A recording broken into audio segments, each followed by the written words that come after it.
Hello everyone, if you're new to my channel, my name is Breana. I hope everyone is having a wonderful and blessed day today.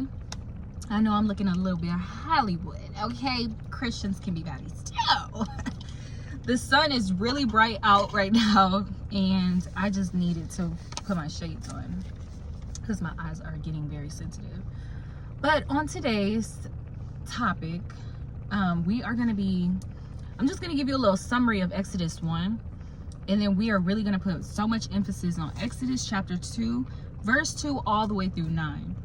And we're going to dissect that text because what Moses' mother, Jochebed, went through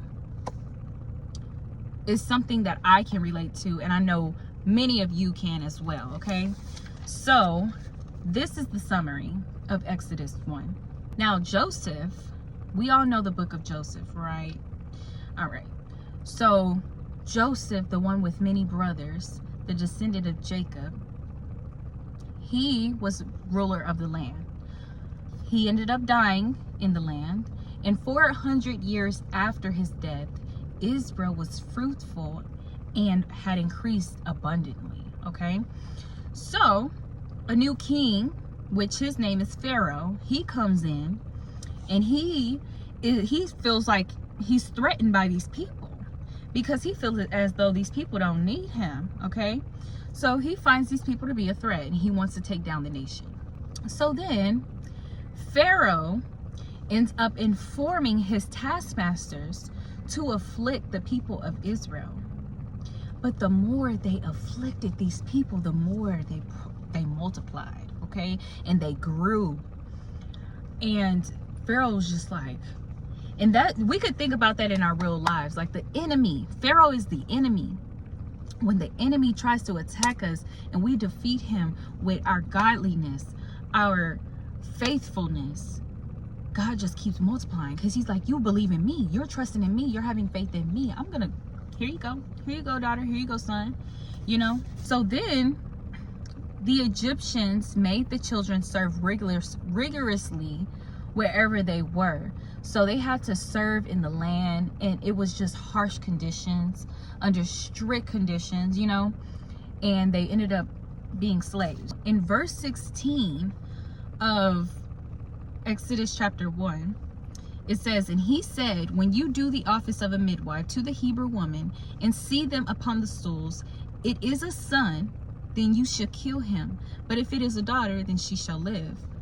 Pharaoh was basically telling, like, the people of the land, the midwives, that if a Hebrew woman conceives a child and that child is a son, kill that son off. But if it's a daughter, she can live, all right? Now, that just goes to show me how powerful the man is. The man.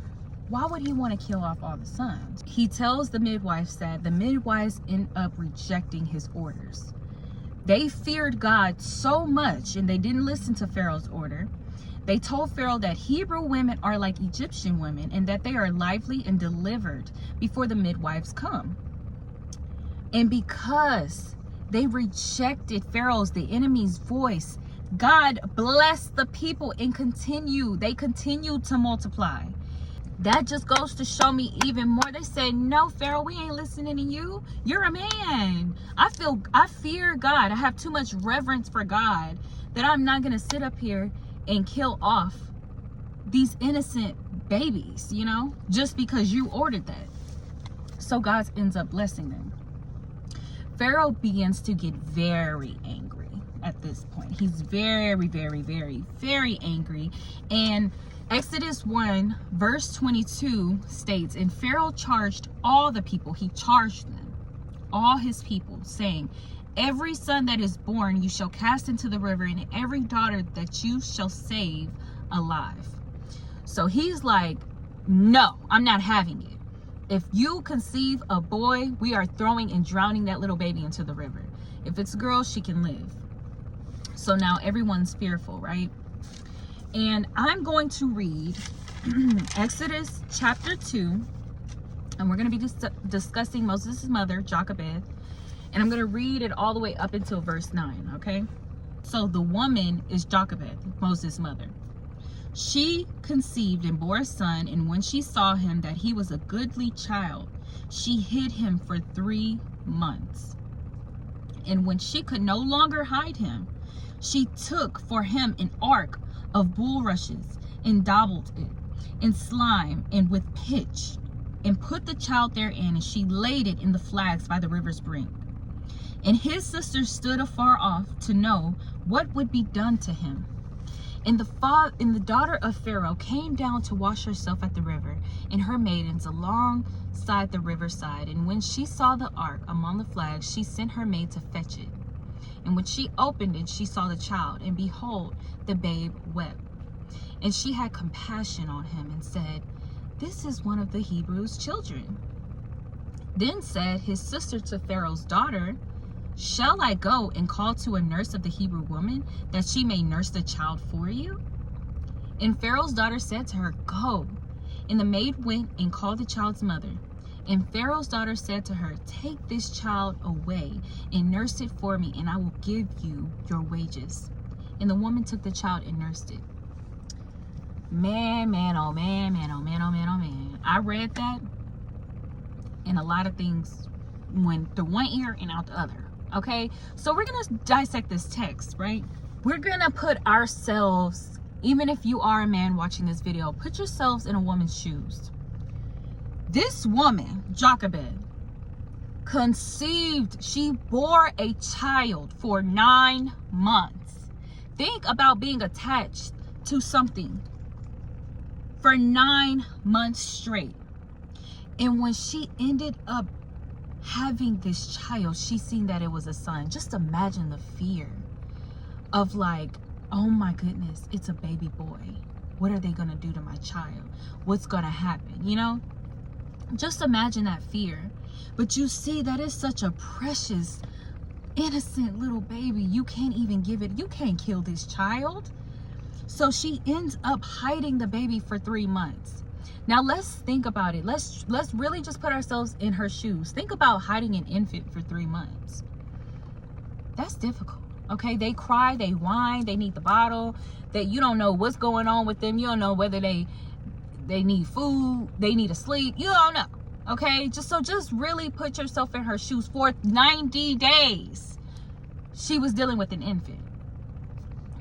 That's difficult. Okay, and that can cause a lot of paranoia, anxiety, worries, doubts. You know, you're just like, what's gonna happen to my baby today? Well, you're just so in fear. You're in fear. And we can relate to that, because there are so many things in our lives where we're anxious about, we're doubtful about, we don't know, but we need to just surrender these problems to God. So then in verse 3 it says, when she could no longer hide him, she took him an ark. She couldn't deal with it no more. She didn't know what to do anymore. She's like, I can't do it no more. Like, please, here you go. Here's my baby. And I trust in you. I trust in you, Lord. But here, I got to let it go, and I got to give it all to you, because I can't deal with it no more. This is so much pressure on me. And there's a lot of things in my life. Let's say a relationship. I was in a relationship, and I had to let it go. I had to let it go. It was just so burdensome on me. I just felt like I was carrying such a heavy load, and I was trying to be this man's God. And when she tried to hide her child for 3 months, she was trying to be the God. She was trying to be God, you know, in a way, because she thought that, oh, you know, they trying to kill my child, but I'm gonna keep my child, and watch, he's gonna grow up to be the man he can be. But it got so overwhelming, it became a burden, that she could no longer deal with it anymore. And there's been so many situations in my life where I've tried to be God in the situation. I've tried to encourage these people. I've tried to do so much this, and that. And it's like, God was just opening my eyes and reflecting, like, Breana. And I didn't even realize I was trying to be God. I didn't even realize I was. But until I just listened to this story from one of my pastors, I listened to this story and I was like, you've been trying to be God, and you can't help you're not the source. They're going to you for answers, and you're not the answer. They have to go to God, you know. And then it says, and when she could no longer hide him, she took him an ark. Now, ark is the Ark of the Covenant, and one of the arks that we all know about is Noah's Ark, right? So the same material was the same ark, or same, like the basket, the material was made of the same thing that Moses was in, right? And then I started to dissect the word pitch, because it says she took for him an ark of bulrushes and daubed it in slime and with pitch. Pitch is waterproof glue. It's the same glue or slime that Noah used to seal his ark, right? So there has to be some significance. Why is Moses in an ark and then Noah's in an ark? So I just did more dissecting, and it says Noah's ark was salvation from judgment and death, because we were being judged, okay? And Moses' ark, or his basket, was deliverance from slavery and death. And the ark covenant and tabernacle of meeting was a place where the people could be saved from the wages of sin and be put right with God through elaborate Mosaic covenant. Okay? And I just did that little research, and I was like, okay, you know, I just did that. And it really made me think. When Jochebed placed Moses in that water, the faith that she'd had to give up her baby that was attached to her for 9 months. Just think about the faith and the courage that she must have had. That God, no matter what, I know that you're going to bring my baby back. I know it, and I believe it in her heart. You know, just imagine that. I honestly can't imagine. Like, it's so hard for me to fathom, but it's like that much faith. I want to have that much faith with whatever I'm moving in. I want to have that much faith with my career. I want to have that much faith in every aspect of my life. Have that much faith if I'm going through a disease or needing to be healed. I want to have that much faith in you, Lord. And she had so much faith and courage in God when she placed him in such a basket, because think about being in a river. There are alligators. There are many animals that could eat your child, that could take him away. But nothing could see through the basket. Nothing could get through. And when we surrender our problems to God, there is nothing that can get in the way between what's between you and God. There is nothing that can get in between that. The enemy can't get in between that. When I go on my knees and I say, God, I submit all my worries, my doubts to you, there's nothing that can get in between us. And that was just very powerful when I just dissected those words. So verse 4 says that Miriam, his sister, stood afar to know what had to be done. She was a witness. Miriam was a witness. While her mother placed him on the edge of the Nile River, she was watching. And verse 5 through 9 is just saying that Pharaoh's daughter is the one that founded Moses in that basket. And when she seen the ark, she flagged her maids to go fetch it. And when they fetched it, she opened it and she saw this precious baby weeping. And she had so much compassion for Moses. And she realized that this was one of the Hebrews women's children. And Miriam came to Pharaoh, the enemy's daughter. This is how we played the enemy's game. She ended up coming to the enemy's daughter, and she was a little persuasive. She was like, hey, I need you. I know this woman in the village. She's a Hebrew woman, and she can nurse this child. She can breastfeed this child, you know. And she's like, oh, really? You do? Go and get her and bring her back. And not only bring her back, but I'll pay her for nursing the child. So this is how you get the enemy at his game. By having faith. by being patient, by having hope in the Lord and believing deep down that he's going to come through, that he just have that faith in your heart. And with her having faith, not only was she able to have her child back, but she was able to get paid for it. She was able to get paid for nursing her own child. That's crazy. Okay? So not only did God fulfill the desires of her heart that she wanted her child, but he exceeded her expectations. He exceeded what she thought that she was just gonna get. He exceeded.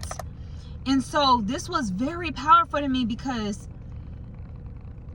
while we remain patient and we remain in our waiting season, or wherever you may be placed, your healing season, whatever it is, while we are remaining patient, we have to have an understanding that you have this little, your mind is just so small. You just think like, oh, this is where I want to go, God.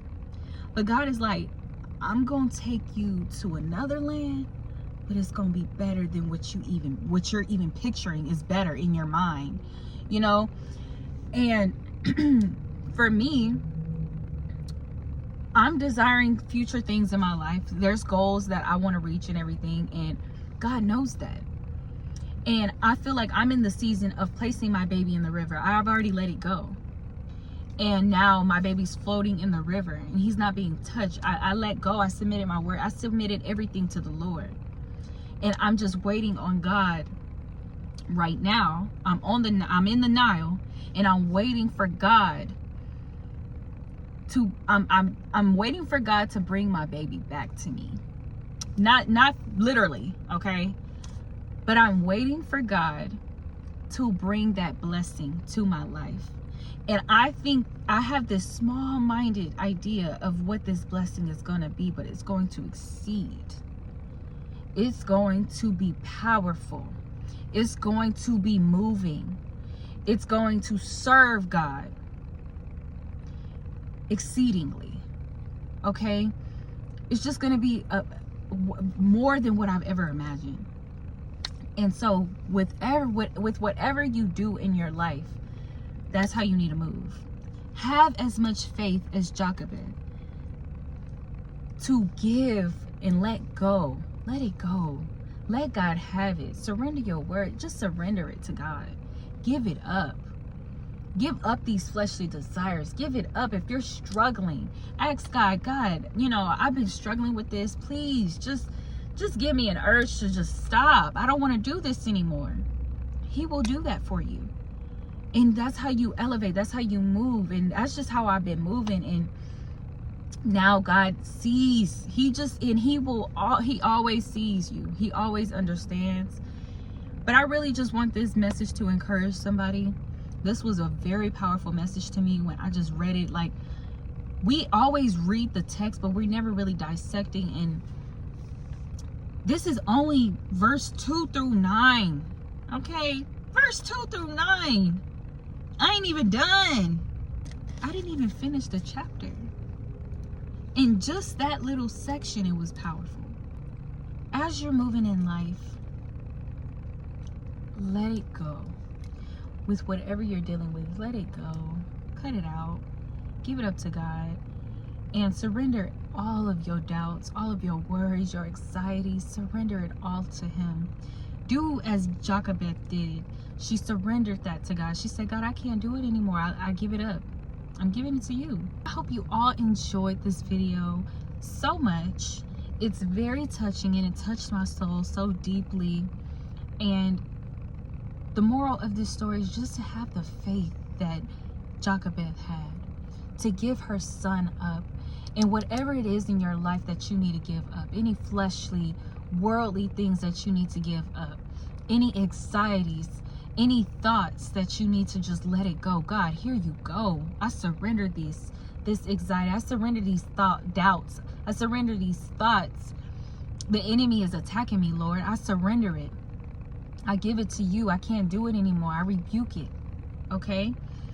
And that's how we need to move. But I really hope that you take this message and you really just walk with it, and it moves you, and you can spread this message. Like, comment, share, subscribe. and I'll see you in the next video. Be blessed.